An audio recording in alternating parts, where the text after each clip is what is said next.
Absolutely everything seems to be going sideways for the New York Yankees right now. Just when fans thought the team might finally be finding some rhythm, another injury pops up. Another questionable front office decision is made, and it feels like the same frustrating cycle all over again. The big question floating through the Bronx at this point is, what exactly is going on with the Yankees?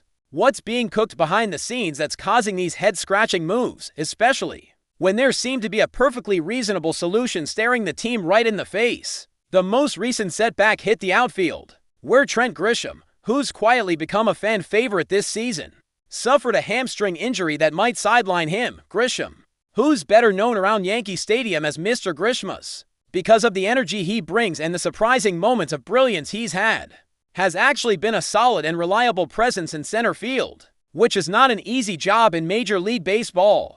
We're talking about one of the toughest spots on the diamond, and Grisham has been holding it down with confidence. He's a two-time Gold Glove winner, and while his bat has been inconsistent in past seasons, this year he's shown signs of turning a corner offensively. Through 204 at-bats this season, Grisham has knocked 60 hits, put together a batting average of .246, launched 15 home runs, and driven in 32 runs. His slugging percentage sits at .467, and his OPS, a solid .815, shows he's been contributing with pop and decent contact, something Yankee fans were hoping to see. More importantly, he's not a liability on the base paths, even if he's not stealing bags left and right.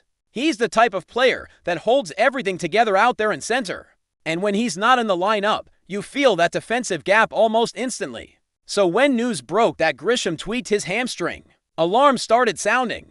The Yankees didn't immediately place him on the injured list, and manager Aaron Boone was quick to downplay the situation, saying that Grisham was feeling better than expected and might even be available to play. That being said, they brought up Bryan De La Cruz to join the taxi squad, just in case the team needs to make a move if things don't improve. Boone mentioned that Grisham's strength tests were encouraging, and that the team would continue to evaluate him day by day before making a final call on whether the ill is necessary. Now, let's pause right there, because this is where the frustration begins to bubble. If Grisham's injury is mild and he's going to be back in a few days, fine. No problem there. Hamstring tightness happens all the time, especially during a long season. Athletes tweak things, stretch, rest, get therapy, and bounce back. But here's the thing, if you're calling someone up just in case, why is it Bryan De La Cruz? Why not give a shot to Spencer Jones, a guy that fans have been begging to see get some MLB experience? De La Cruz, to be clear, hasn't exactly lit the league on fire in the current season. Across 47 at-bats, he's batting .191 with just 9 hits. His WAR, wins above replacement, sits in the negatives, both for this season and his overall career. Offensively, he hasn't added any significant value, and his OPS plus, which normalizes a player's offensive output, is well below average. In short, he's not someone that fans are excited about, and the numbers show why. Meanwhile, Spencer Jones is having an absolute breakout year in the minors. At just 24 years old, he's shown tremendous growth at the plate, tightening up his approach, driving the ball with authority, and proving that he can steal bases, track fly balls, and play with intensity. Since moving up to Scranton, Wilkes-Barre, he's kept up the momentum he had in Somerset over his last 16 games. With 71 plate appearances, Jones is hitting a scorching .403 with an on-base percentage of .478 and slugging .823. That's not just good, that's elite.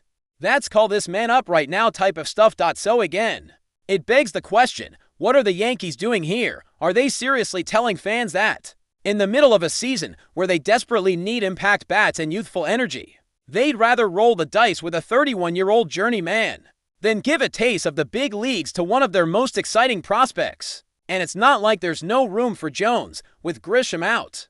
Jason Dominguez has been getting more time in the outfield. The Martian, still only 21 years old, is also coming off an injury and still trying to find his groove again. He's hitting .254 with an OPS of .729 and an OPS plus of 105, slightly above average, but clearly a work in progress. The Yankees have been using him in left field, probably to ease him back into game shape, but he's the type of player who needs regular reps to regain confidence and rhythm.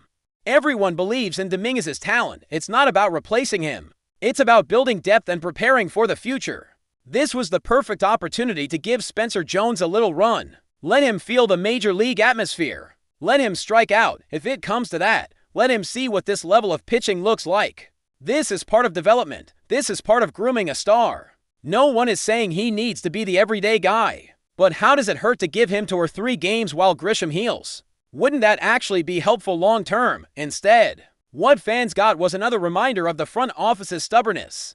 A reminder that, for all the progress they claim to be making with youth development, they still hesitate to take that final step. It's maddening. It's like that moment in Moneyball when Billy Beane just loses it in the front office. Then what the heck are we doing here? That's exactly how Yankees fans feel right now. What are we doing? Why are we pretending like a guy hitting under .00 is going to offer more than a top prospect who's absolutely raking?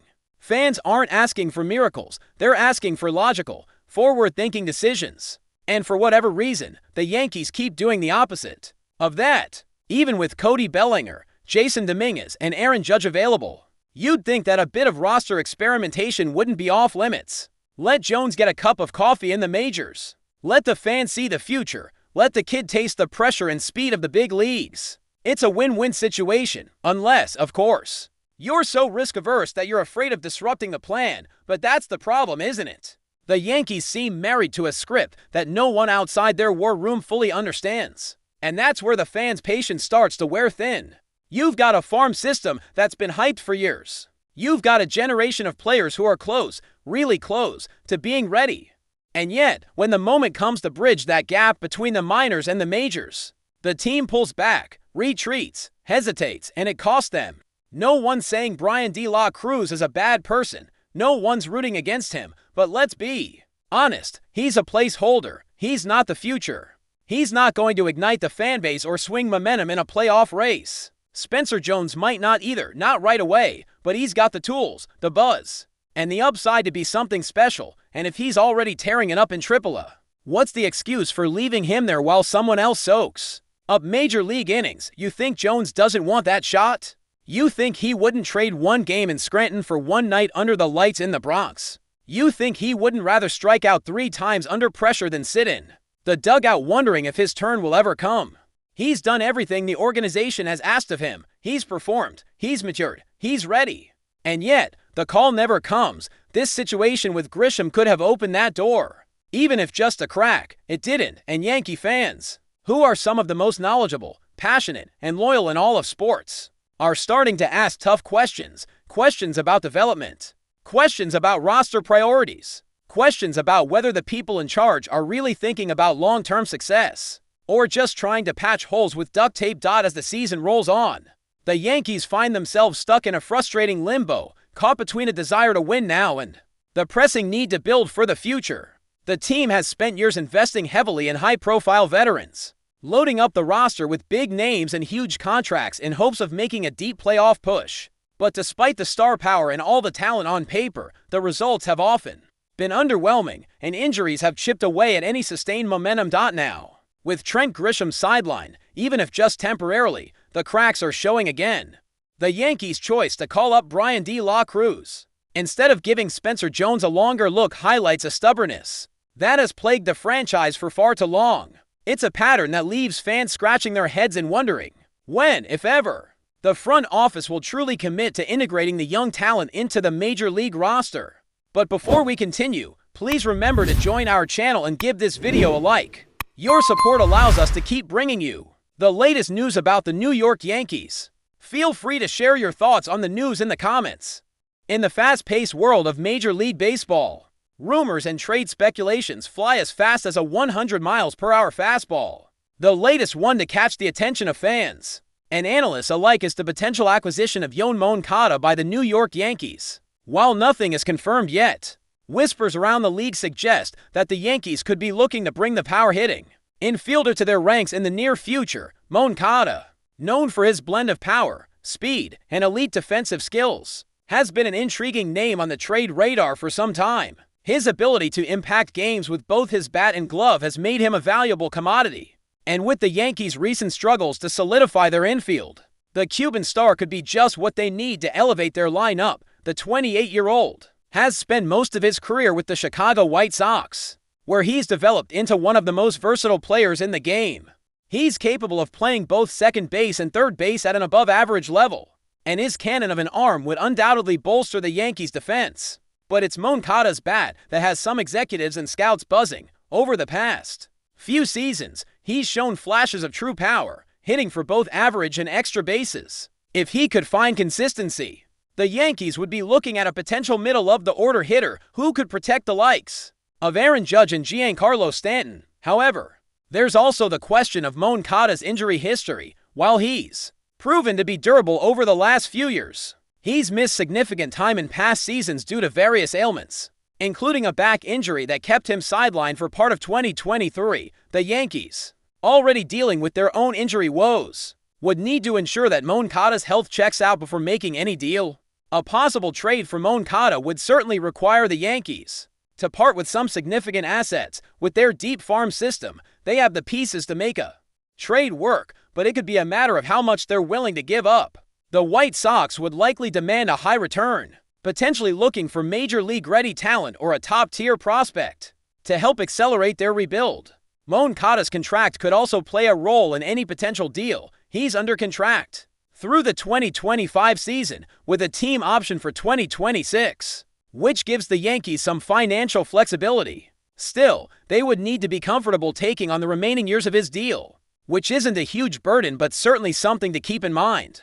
As we move into the heart of the summer, all eyes will be on the Yankees and the trade market. Could YOAN MONCADA be the solution to their infield woes? Time will tell. But this potential move is one that could shift the balance of power in the American League. Fans are watching closely, and so are the rest of the teams. That's it for this update. If you enjoyed the video and want to keep receiving exclusive news about the New York Yankees, please subscribe to our channel and give us a like. We always appreciate your comments and opinions. See you in the next video.